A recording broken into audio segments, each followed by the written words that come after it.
Hi అండి, welcome to AK kitchen.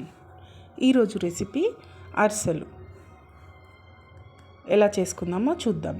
ముందుగా అరిసెల కోసం 1 కేజీ బియ్యాన్ని ఒక 12 గంటల పాటు నానబెట్టుకున్నాను.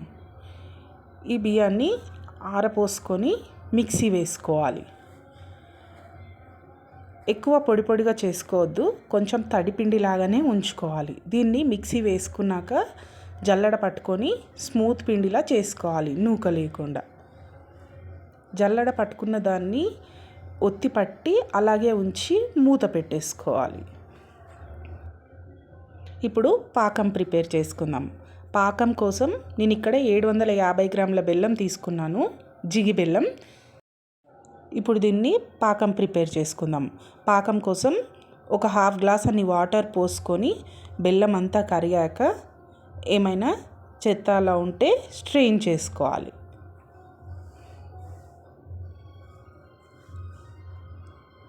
ఇలా వడగట్టుకున్న బెల్లం పాకాన్ని మళ్ళీ స్టవ్ పైన పెట్టుకొని అరిసెల పాకానికి ప్రిపేర్ చేసుకోవాలి.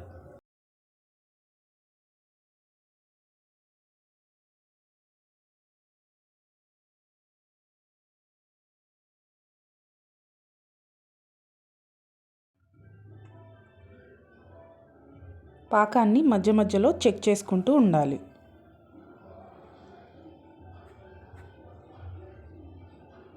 ఇంకా పాకం రాలేదు, మళ్ళీ మరగనిచ్చుకుందాం.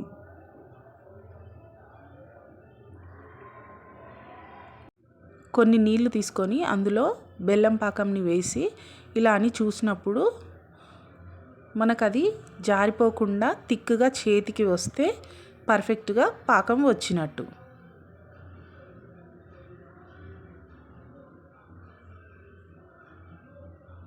అరిసెలకి పాకం ఎక్కువ వచ్చినా పర్లేదు, కానీ తక్కువ మాత్రం ఉండకూడదు.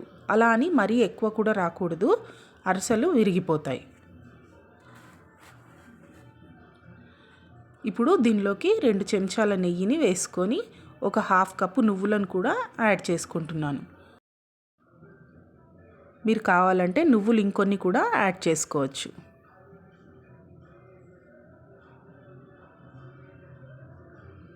ఇప్పుడు దీన్ని బాగా కలుపుకొని పిండిని కొంచెం కొంచెంగా వేసుకుంటూ కలుపుకోవాలి.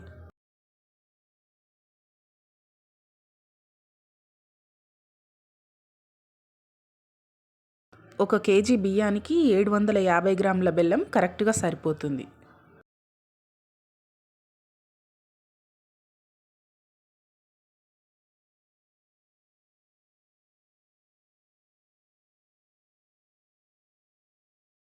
ఇలా పిండిని మొత్తం పాకంలో వేసి కలుపుకున్నాక దీన్ని 1 గంట పాటు నానబెట్టుకోవాలి.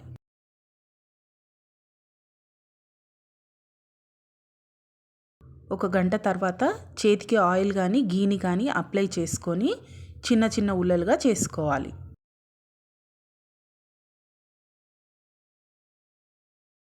ఇలా ముద్ద వచ్చిందంటే మనకు అరిసెల పిండి కరెక్ట్గా వచ్చినట్టు.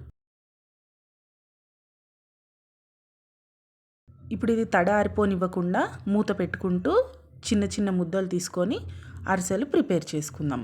దీనికోసం ఒక కవర్ పైన ఆయిల్ని అప్లై చేసి చిన్న ఉండని తీసుకొని అరిసెని ఒత్తుకోవాలి. అరిసెని ఎక్కువ పల్చగా ఒత్తుకోకూడదు, కొంచెం లావుగానే ఉండాలి. అరిసెని నూనెలో వేసేటప్పుడు నూనె వేడిగా ఉండాలి.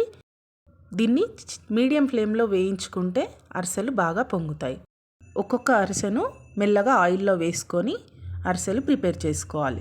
ఇలా అరిసెలు వేయించుకున్నాక ఒక జల్లెడలోకి తీసుకొని ఆయిల్ అంతా పోయేలాగా పైనుంచి ఇంకో ప్లేట్తో ఒత్తేయాలి. అలా చేయడం వల్ల అరిసెకి ఎక్కువ నూనె పట్టదు, ఎంతో సాఫ్ట్గా టేస్టీగా ఉండే అరిసెలు రెడీ అయ్యాయి.